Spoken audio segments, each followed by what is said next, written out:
name is Muhammad Muslim, and I'm going to tell you how I came into Islam. I grew up in Sweden. I was born in the late 50s. I grew up as most people, which means really without much thought of religion. But as I got older, about 20, 21, I started thinking about what's happening around in the world. Everything seems to be just working for the ainen, no thought about the future. And I started getting very concerned about how things are in the world.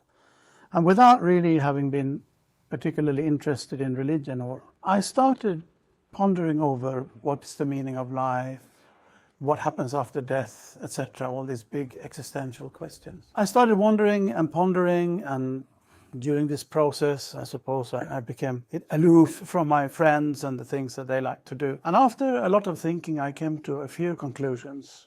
One was that there has to be one truth. It cannot be, as some philosophers say, that what every person thinks, that's true for him or herself. There has to be one reality. What this reality is, I had no idea, but I knew that as much that there has to be one.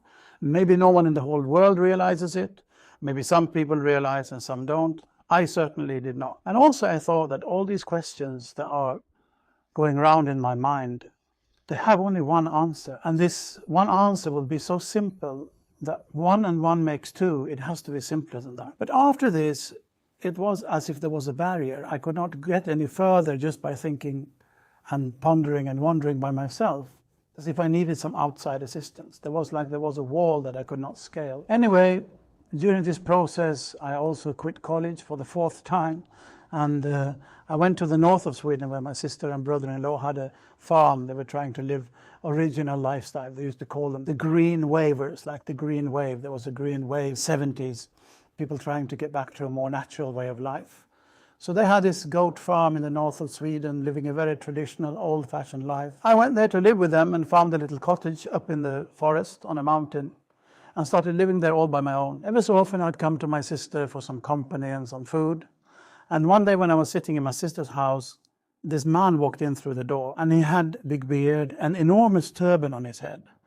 And it was something I'd never seen the like of. I had never really heard about Islam. If someone would have asked me, what is Islam, or who is Muhammad, what is the Quran, I would have had no idea what to answer. Anyway, this man came in and we started talking and chatting a bit. And to make a rather long story short, when I was going up to my little cottage in the evening, he followed me. Now this was near midsummer in the north of Sweden in 1980. And through this very short and bright summer's night, this man started telling me about Islam. I don't really remember what he said, but I do remember the impression that he left me with. I got this impression that this man, who was rather older than I was at that time, I was 21, he was in his maybe early or even late 40s. I was almost compelled to ask him that you have lived in this country for such a long time. How come you can have such a soft heart? Now, this must be rather a strange question to ask someone that you have known for a total of a few hours. But his answer was even more strange, because he said, I don't know if I can explain it, but maybe I can show you. And he stood out there in my little room. There was only one room really in the cottage.